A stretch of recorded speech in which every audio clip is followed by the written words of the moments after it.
Hi and welcome to Säkerhetspodcasten, live-ish at SecT.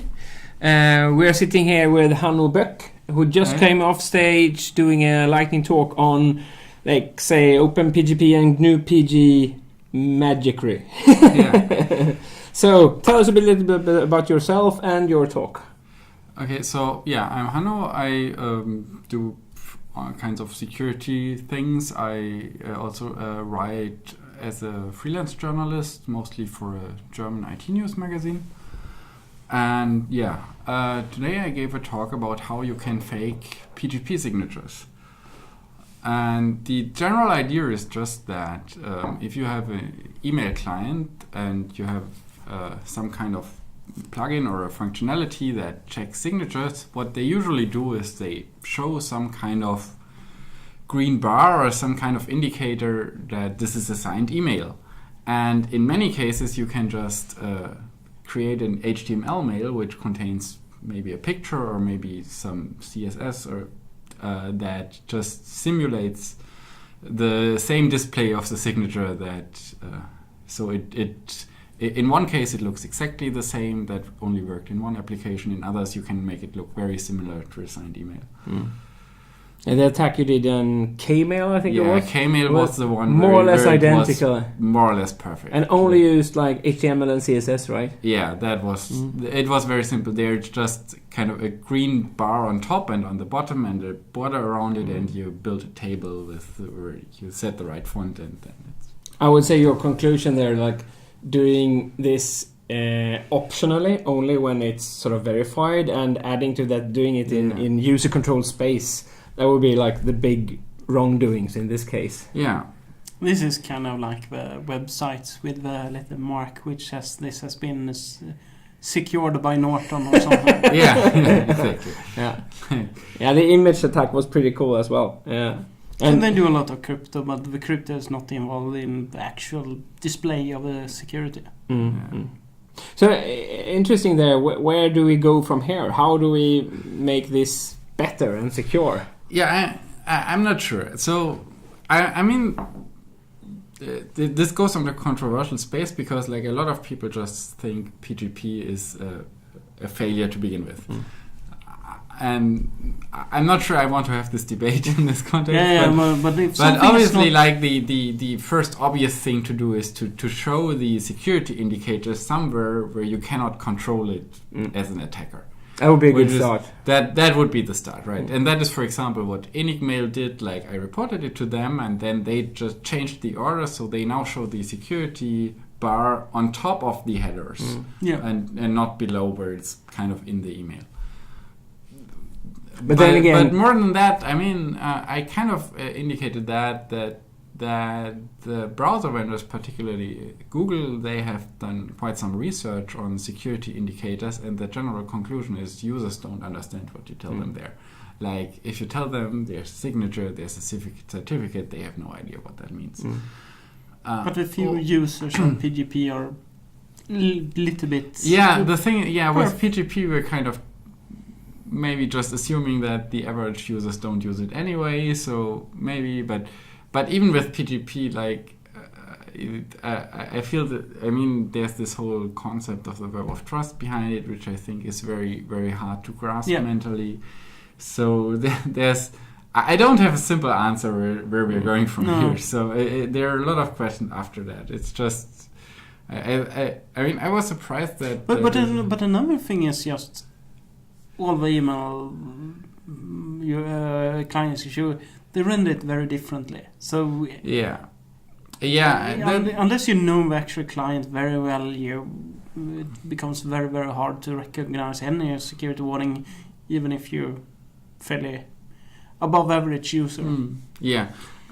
Also, one thing I thought is if this shouldn't be something that this should be something that's standardized. Where you say we have a document that gives recommendations how email clients display signatures.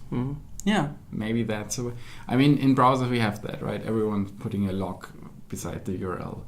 Do you know if there's any RFC or whatever behind that? I don't think the RFCs go into that in any way. I mean... No, but I mean, someone somewhere who did the security research and everyone. It would be good if it was documented somewhere. Yeah, it would be good, but I think the PGP RFCs are only. But isn't the entire email sort of seen pretty non-standard in that way? Like, okay, we're going for HTTPS everywhere. Yeah. We are going end-to-end encryption in messaging is popular, but email has been around for ages, and we're still doing it mostly unsigned and unencrypted. That's pretty interesting. Yeah, I mean there isn't many of us, many of the entire email user base that actually use signing or encryption on emails. It's pretty rare. And there. Part of the problem is that PGP is, I think, built with this mindset of a user that understands these things, which just doesn't scale to the mass of users. I've seen some SMIME implementations on big enterprises used internally mainly. But rather than that, I haven't seen any big adoption of... but you also know, I mean, SMIME is kind of broken, like, right? Since EFL, it's... That's another interesting issue. EFL, weren't you involved in EFL in some way as well? Not direct. Like I kind of got involved because like there were some claims afterwards that it's already all fixed, and then I kind of played around with it, and I was able to, like, with all the fixes installed, to still exploit it a few days that later. could be what because I know when I noticed your talk today, I thought, Hanno, didn't he talk about the eFail thing as well? Yeah. And I mean, there were some very heated discussions, and I know the people quite well who did it, so I was heavily involved in the discussions, but I was not one of the original. But so your lightning talk didn't cover EFL, but then that was a really interesting mix of different things. So there was like PGP crypto is non-perfect, and we have accepted that, and there's the more secure mode, but we're still backward compatible with the less secure mode, and then you add, and it is rendered the HTML and cross-site scripting, so broken emails can... Yeah, so I mean, I think eFail was interesting for a number of reasons. I mean, one was that I think it kind of showed the problems with HTML mail, and I also wrote a blog post on this. I think no one really has a good idea what HTML mails are and how to make them secure. Yeah. And I mean, because it's a goddamn mix of... Because eFail was... That was even more than usual here. That it's such a big mess of mix of very advanced user interface, and it has to decrypt right. Otherwise, you get this really kind of weird oracle where you can ask it to decrypt another email. And it was even. I mean, eFail was technically several vulnerabilities. Yes. And I mean, the most simple one was just to put HTML around to send something somewhere, which didn't even involve any crypto. Yeah. The other was that all these encryption standards are kind of using outdated cryptography. Yeah. Actually, a result of eFail, and something that you touched upon today's talk as well, was for me personally, was that I disabled all HTML in my email clients, and you mentioned that as well. HTML email is evil, even though it's in this case wasn't perhaps the only culprit. Yeah, I mean, I showed the MAT example because that completely worked without HTML, but but still, I guess. I mean, I have a mail client that doesn't support HTML, so. I'm fine with that. I think also your example of where you could mess with the rendering by have new lines in message. But that was a special thing with Apple actually, and that's a bug. That's they like in an email header you can do this special encoding for Unicode and stuff and if you encode a new line there, then it will just break it in the display. But that's a but if you went back to the old days in security, we used to say in any dangerous place, just have this really, really tiny list of whitelisted characters. And then we can be sure that nothing weird happens. But then Unicode happens and the world got international, and now it's much harder to say what is the good whitelist, which will not make things insecure.